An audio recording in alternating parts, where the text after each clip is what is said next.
ಓಂ ಶ್ರೀ ಗುರುಭ್ಯೋ ನಮಃ. ಶ್ರೀಮದ್ಭಗವದ್ಗೀತಾ 9ನೇ ಅಧ್ಯಾಯ 9ನೆಯ ಶ್ಲೋಕ. ನ ಚ ಮಾಂ ತಾನಿ ಕರ್ಮಾಣಿ ನಿಬದ್ಧಂತಿ ಧನಂಜಯ ಉದಾಸೀನಂ ಅಸಕ್ತಂ ತೇಷು ಕರ್ಮಸು. ಎಲ್ಲ ಕರ್ಮಗಳು ನನ್ನಲ್ಲಿ ಇದ್ದರೂ ಕೂಡ ಆ ಕರ್ಮಗಳು, ಆ ಕರ್ಮ ಫಲಗಳು ನನ್ನನ್ನು ಬಂಧಿಸುವುದಿಲ್ಲ. ಕಾರಣ ಏನು ಅಂತಂದರೆ, ನಾನು ಆ ಎಲ್ಲ ಕರ್ಮಗಳನ್ನು ಮಾಡಿದರೂ ಕೂಡ ಆ ಕರ್ಮಗಳಲ್ಲಿ ಆಗಲಿ ಕರ್ಮ ಫಲಗಳಲ್ಲಿ ಆಗಲಿ ಉದಾಸೀನನಾಗಿರುತ್ತೇನೆ. ನಾನು ಉದಾಸೀನ ಆಗಿರೋದ್ರಿಂದ ಆ ಕರ್ಮಗಳು ನನ್ನನ್ನು ಬಂಧಿಸುವುದಿಲ್ಲ. ಅರ್ಜುನ, ಇದನ್ನು ನೀನು ಅರ್ಥ ಮಾಡಿಕೊ. ಸಾಮಾನ್ಯವಾಗಿ ಮನುಷ್ಯನು ಕರ್ಮ ಮಾಡಬೇಕಾದ್ರೆ ಫಲದ ಆಸೆಯನ್ನು ಇಟ್ಟುಕೊಂಡು ಕರ್ಮವನ್ನು ಮಾಡ್ತಾ ಇರ್ತಾನೆ. ಆ ಕರ್ಮಗಳು ಆತನಿಗೆ ಫಲಗಳನ್ನು ಕೊಡುವಂಥವುಗಳಾಗಿದ್ದಾವ. ಆ ಫಲಗಳನ್ನು ಪಡೆಯುವುದರಲ್ಲಿ ಆಸೆಯನ್ನು ಇಟ್ಟುಕೊಂಡು ಈತನು ಕರ್ಮಗಳನ್ನು ಮಾಡ್ತಾನೆ.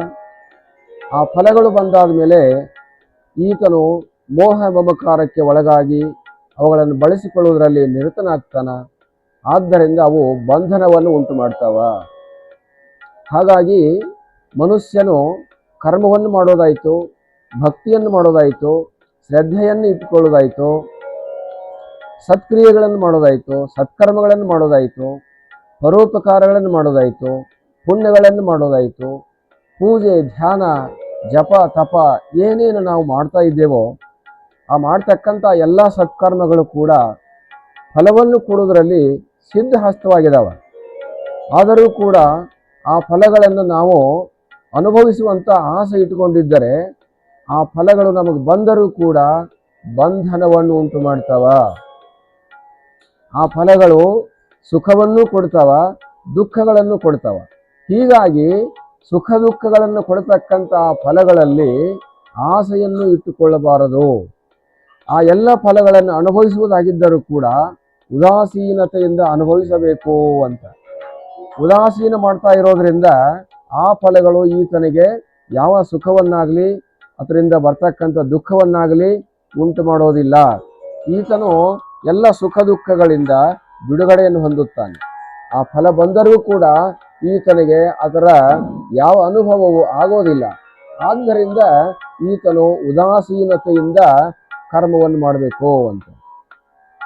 ಯಾರಿಗೆ ಉದಾಸೀನ ಇರುವುದಿಲ್ಲವೋ ಅವರನ್ನು ಆ ಕರ್ಮಗಳು, ಆ ಕರ್ಮ ಫಲಗಳು ಬಂದು ಅಟ್ಯಾಕ್ ಮಾಡ್ತಾವ, ಆತನನ್ನು ಕಟ್ಟಿ ಹಾಕ್ತಾವ, ಆತನಿಗೆ ದುಃಖವನ್ನು ಕೊಡ್ತಾವ.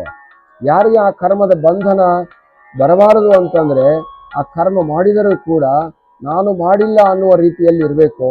ನಾನು ಮಾಡಿದ್ದೀನಿ ಅನ್ನುವಂಥ ರೀತಿಯಲ್ಲಿದ್ದಾಗ ಬಂಧನವನ್ನು ಉಂಟು ಮಾಡ್ತಾವ. ಬಂಧನ ಅಂತಂದರೆ ದುಃಖ, ಬಂಧನ ಅಂತಂದರೆ ಆತನನ್ನು ಕಟ್ಟಿ ಹಾಕ್ತಕ್ಕಂಥ ವ್ಯವಹಾರ.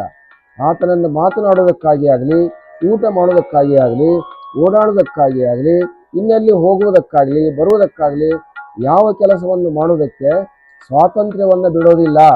ಸ್ವಾತಂತ್ರ್ಯವನ್ನು ಹರಣ ಮಾಡ್ತಾವ.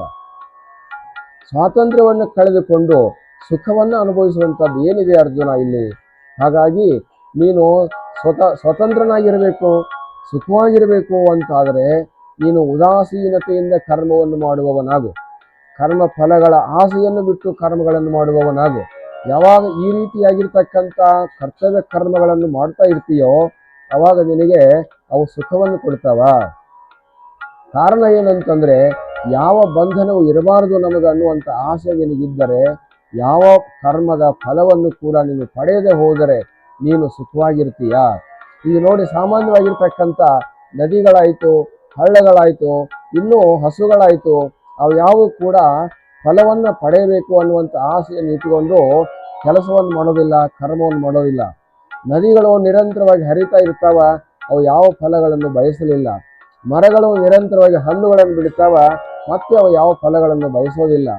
ಹಸುಗಳು ನಿರಂತರವಾಗಿ ಹಾಲುಗಳನ್ನು ಕೊಡ್ತಾವ, ಯಾವ ಫಲವನ್ನು ಬಯಸೋದಿಲ್ಲ. ಅವು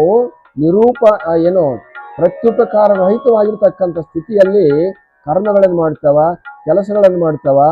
ಹಾಗಿರಬೇಕಾದಾಗ ಅವುಗಳಿಂದ ಆಗ್ತಕ್ಕಂಥ ಬಾಧೆಗಳು ಅವುಗಳಿಗೆ ಸಂಬಂಧ ಪಡೋದಿಲ್ಲ. ಆದ್ದರಿಂದ ಈ ವಸ್ತುಗಳು ಹೇಗೆ ನಿರಂತರವಾಗಿ ಕರ್ತವ್ಯ ಮಾಡ್ತಾ ಇದ್ದರೂ ಕೂಡ ಪ್ರತ್ಯುಪಕಾರವನ್ನು ಬಯಸುವುದಿಲ್ಲವೋ, ಯಾರು ಪ್ರತ್ಯುಪಕಾರವನ್ನು ಬಯಸದಲೇ ಕರ್ಮವನ್ನು ಮಾಡ್ತಾರೋ ಅವರಿಗೆ ಆ ಕರ್ಮಗಳ ಬಂಧನವಾಗಲಿ ಕರ್ಮಗಳ ದುಃಖವಾಗಲಿ ಇರೋದಿಲ್ಲ. ಆದ್ದರಿಂದ ಪ್ರತ್ಯುಪಕಾರರಹಿತವಾಗಿರ್ತಕ್ಕಂಥ ಕರ್ಮವನ್ನು ನೀನು ಮಾಡುವವನಾಗೋ, ಆವಾಗ ನಿನಗೆ ನಿಜವಾಗಿರ್ತಕ್ಕಂಥ ಜ್ಞಾನವೂ ಆಗುತ್ತದೆ. ಆ ಜ್ಞಾನದಿಂದ ನಿನಗೆ ಮುಕ್ತಿಯೂ ಕೂಡ ಆಗುತ್ತದೆ, ನೀನು ಸುಖವಾಗಿರ್ತೀಯಾ ಅನ್ನುವಂಥ ಅಭಿಪ್ರಾಯವನ್ನು ಇಲ್ಲಿ ಹೇಳಲಾಗಿದೆ. ಹರಿ ಓಂ ತತ್ಸತ್.